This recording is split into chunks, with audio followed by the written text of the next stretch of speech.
अस्सलाम वालेकुम नाजरीन। आज हम अमेरिकी तारीख के एक ऐसे क्रिमिनल के बारे में बात करने जा रहे हैं जो यूएस गवर्नमेंट के लिए एक क्रिमिनल लेकिन दुनिया भर में करोड़ों अरबों लोगों के लिए एक हीरो का दर्जा रखता है। ये क्रिमिनल जिसे यूएसए में मोस्ट वांटेड मुजरिम का स्टेटस दिया गया है, वो आज से 11 साल बाद भी यूएस की गिरफ्त से बाहर है। ये आखिर कैसा मुजरिम है जिसे दुनिया की सुपर पावर अब तक गिरफ्तार नहीं कर सकी और ये अब तक इनके हाथों से बचा हुआ है। इस शख्स ने अमेरिका की 10 लाख से ज्यादा खुफिया तरीन फाइलों को अवाम में पब्लिश किया और यूं अमेरिका के कई सारे खुफिया राज अवाम के दरमियान में फैला दिए। हैरत की बात यह थी कि इसने ये सारा काम सोशल वेबसाइट्स और मुख्तलिफ अखबारों के जरिए किया। इसके बावजूद आज के इस जदीद तरीन तरक्की याफ्ता दौर में भी इस शख्स को अमेरिकी हुकूमत अब तक गिरफ्तार नहीं कर सकी।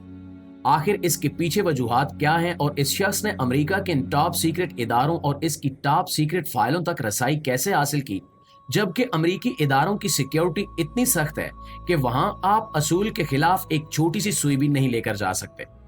ये कहानी आज से 11 साल पहले 6 जून 2013 को शुरू हुई, जब द गार्डियन और वाशिंगटन पोस्ट जैसे अमेरिका के मोतबर तरीन अखबारों ने खबरों की एक ऐसी सीरीज शाया करना शुरू की जिसमें अमेरिकी हुकूमत के कुछ खुफिया तरीन डॉक्यूमेंट्स के अक्स यानी तस्वीरें शामिल थी। ये अमेरिकी अवाम के लिए बेहद हैरत अंगेज दिन था। उस दिन अमेरिकी अवाम को इल्म हुआ कि अमेरिका दूसरों की जासूसी तो करता है ही, लेकिन इसके साथ साथ अमेरिका अपने शहरियों की जासूसी भी करता है। मशहूर तरीन अमेरिकी टेलीकॉम कंपनी वेरिजोन के करोड़ों कस्टमर्स पर यह इंकिशाफ हुआ कि हमारी कंपनी नेशनल सिक्योरिटी एजेंसी यानी एनएसए और सीआईए के साथ मिलकर हमारे फोन्स का डाटा ना सिर्फ उन्हें फ्राहम कर रही है, बल्कि हमारे फोन के माइक्रोफोन्स भी हमारी मर्जी के खिलाफ इस्तेमाल हो रहे हैं और हमारी रोजमर्रा की आवाजों को भी रिकॉर्ड किया जा रहा है। ये इतना बड़ा इंकिशाफ था कि जिसने पूरी दुनिया में आग लगा दी।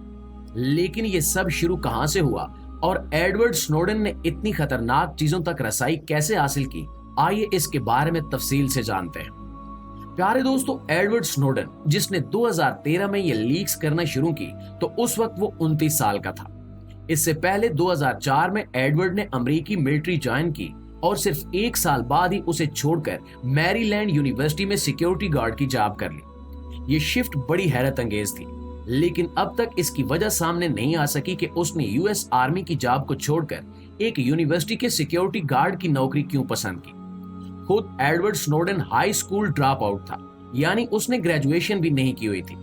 इसके बावजूद उसकी कंप्यूटर स्किल्स इस हद तक जानदार और पावरफुल थीं कि इसकी इन्हीं सलाहियतों से मुतासिर होकर सीआईए ने इसे 2006 में अपने लिए भर्ती कर लिया। एडवर्ड स्नोडेन 2006 से लेकर 2009 तक सीआईए में मुख्तलिफ अहम मिशंस पर काम करता रहा। इसकी जॉब की नोयत सीआईए के मुताबिक डेस्क जॉब थी, यानी इसे मुख्तलिफ मिशंस पर इधर उधर नहीं भेजा जाता था।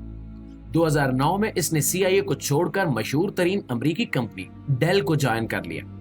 डेल उस वक्त सीआईए और एनएसए के कंप्यूटर्स की अपग्रेडिंग का कॉन्ट्रैक्ट हासिल कर चुकी थी। एडवर्ड को एनएसए कंप्यूटर अपग्रेडिंग के कॉन्ट्रैक्ट पर लगा दिया गया और यहां से एडवर्ड को नेशनल सिक्योरिटी एजेंसी की निहायत खुफिया तरीन फाइलों तक रसाई हासिल हो गई। डेल में अपनी सलाहियतों की वजह से एडवर्ड बहुत जल्द सुपरवाइजर के दर्जे से साइबर स्ट्रेटेजिस्ट के ओहदे तक पहुंच गया।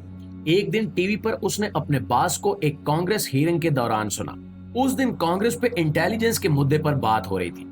इसी कांग्रेस डिस्कशन के दौरान मशहूर अमेरिकी सियासतदान रॉन वाइडन ने नेशनल सिक्योरिटी एजेंसी यानी एनएसए के डायरेक्टर जेम्स क्लैपर से सवाल किया कि क्या इनकी एजेंसी आम शहरियों के फोन्स तक रसाई रखती है या नहीं। इस पर एनएसए के डायरेक्टर ने साफ इनकार किया और कहा कि हम आम शहरियों के फोन्स तक रसाई नहीं रखते और हमारा काम सिर्फ फॉरेन इंटेलिजेंस तक महदूद है।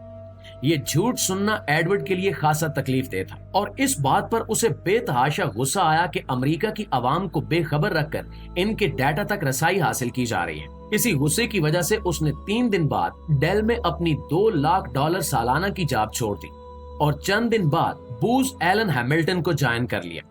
ये कंपनी भी यूएस गवर्नमेंट सीआईए और एनएसए को सर्विसेज प्रोवाइड करती थी और इसके पास सीआईए और एनएसए दोनों के कॉन्ट्रैक्ट्स मौजूद थे। इत्तेफाकिया तौर पर इस कंपनी ने भी एडवर्ड को एनएसए के कॉन्ट्रैक्ट पर लगा दिया। यहाँ कॉन्ट्रैक्ट मुख्तलिफ किस्म का था और यहाँ ज्यादातर काम साइबर सिक्योरिटी की फील्ड में होना था। इसी वजह से एडवर्ड को एनएसए यानी नेशनल सिक्योरिटी एजेंसी की इंतहाई अहम और खुफिया तरीन फाइल्स तक रसाई हासिल हो गई। अब चूंकि एडवर्ड इससे पहले ही NSA के डायरेक्टर के झूठ की वजह से गुस्से में था, तो इसने इस मौके को इस बार कुछ अलग अंदाज में इस्तेमाल किया। इसने अपनी टॉप सिक्योरिटी क्लियरेंस को इस्तेमाल करते हुए NSA के रिकॉर्ड्स में से कुछ ऐसी फाइलें दरियाफ्त कर लीं जिनकी रूह से अमेरिकी जुडिशरी सिस्टम यानी सुप्रीम कोर्ट की तरफ से NSA को आम शहरियों की कॉल सुनने का इख्तियार दिया गया था। इन्हीं फाइलों में एक फाइल ऐसे भी थी जिसमें सदर ओबामा NSA के साथ एक मीटिंग के दौरान इन टारगेट्स की तफसीलात तलब कर रहे थे जिन्हें साइबर अटैक्स का निशाना बनाया जाना मकसूद था। सदर ओबामा का हाथ से लिखा हुआ ये मेमो 18 सफात पर मुश्तमिल था। इसके साथ साथ एडवर्ड को CIA और NSA के मुश्तरका ऑपरेशंस की बहुत सारी तफसीलात भी मिली और यहाँ से उसके हाथ ऐसे ऐसे इंकिशाफात लगे कि जिनके बारे में वो कभी तसव्वुर भी नहीं कर सकता था। अब अगला मरहला था इन तमाम चीजों को यहाँ से निकाल कर बाहिफाजत बाहर जाना और अमेरिका की गिरफ्त से दूर हो जाना, क्योंकि एक बात तय थी कि अगर एडवर्ड ये सब काम करते हुए पकड़ा जाता और ये मालूम होता कि वो अपने फराइज से हटकर NSA के डेटाबेसेस के अंदर झांक रहा है, तो उसे गद्दार डिक्लेयर करके लापता करने में एक लम्हा भी नहीं लगना था। लेकिन यहाँ पर एडवर्ड के पास एक बहुत अच्छा मौका था। बूज एलन हैमिल्टन ने उसे NSA के जिस कॉन्ट्रैक्ट पर लगाया था उसका ऑफिस हवाई में था, जो NSA के अमेरिकी हेडक्वार्टर से जो मैरीलैंड में वाक़ था उससे 5000 किलोमीटर दूर था।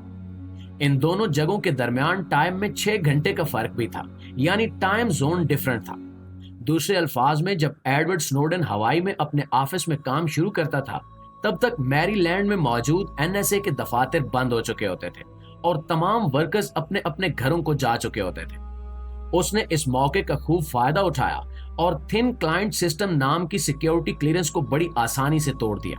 इस बारे में एडवर्ड का ये कहना था कि अमेरिका की टॉप सिक्योरिटी एजेंसी इंतहाई पुराने सिक्योरिटी सॉफ्टवेयर इस्तेमाल कर रही है। इसके बाद उसने ये तमाम फाइलें एक USB में कॉपी की और सिक्योरिटी गार्ड्स की नजर से बचकर इन फाइल्स को लेकर बाहर आने में कामयाब हो गया। जब इसने 20 लाख से ज्यादा फाइल्स इसी तरह से अपने ऑफिस से बाहर निकाल ली, तो अब अगले कदम की बारी थी। वो जानता था कि इसके बाद ना सिर्फ अमेरिकी हुकूमत उसके पीछे पड़ेगी, बल्कि इसका अपना इदारा बूज एलन हैमिल्टन भी इस पर मुकदमा दर्ज करवाएगा, क्योंकि ऑफिस में कोई भी USB ले जाने की इजाजत नहीं थी। उसने अगले दिन अपने इदारे को सिक लीव लिखी और बीमारी का बहाना बनाकर एक दिन की छुट्टी ले ली। जैसे ही उसके फोन पर छुट्टी के ओके होने का मैसेज आया, उसने उसी वक्त अपना नंबर ऑफ किया और हवाई से डायरेक्ट फ्लाइट पकड़कर हांगकांग आ गया। हांगकांग आते ही उसने पहले ही से तैयार किए हुए अपने कुछ भरोसे के लोगों से मुलाकात की और उनकी मदद से बड़े बड़े अखबारों के नुमाइंदों को अपनी तफसीलात दे दी और कुछ इंकिशाफात भी पकड़ा दिए ताकि ये खबरें अगले दिन के अखबारात में शाया हो सके। और वो अगला दिन 6 जून 2013 का था। जैसे ही ये खबरें छपी और 3 दिन बाद एडवर्ड ने ये एतराफ कर लिया कि ये खबरें मैंने ही बाहर निकाली हैं, तो फौरन ही अमेरिकी हुकूमत ने हांगकांग की हुकूमत से एडवर्ड स्नोडन को अपने हवाले करने की दरखास्त कर दी।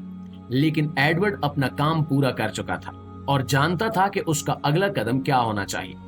वो ये एतराफ करने के साथ ही हांगकांग से भी निकल गया और अब उसकी अगली मंजिल अमेरिका के अजली दुश्मन रूस का मुल्क था।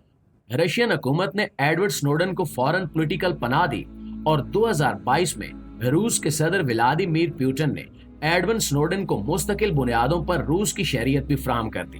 तब से लेकर अब तक एडवर्ड स्नोडन रूस में रशियन हुकूमत की सरपरस्ती में महफूज जिंदगी गुजार रहा है और अमेरिका की पहुंच से बहुत दूर है। एडवर्ड स्नोडन के कई सारे इंटरव्यूज शाया हो चुके हैं और वो अब तक मुख्तलिफ किस्तों में 10 लाख से ज्यादा डॉक्यूमेंट्स लीक कर चुका है। यानी अभी भी उसके पास 10 लाख दस्तावेजात ऐसी मौजूद हैं जो कभी भी रिलीज कर सकता है और यही खौफ अमेरिकी हुकूमत को खाए जा रहा है।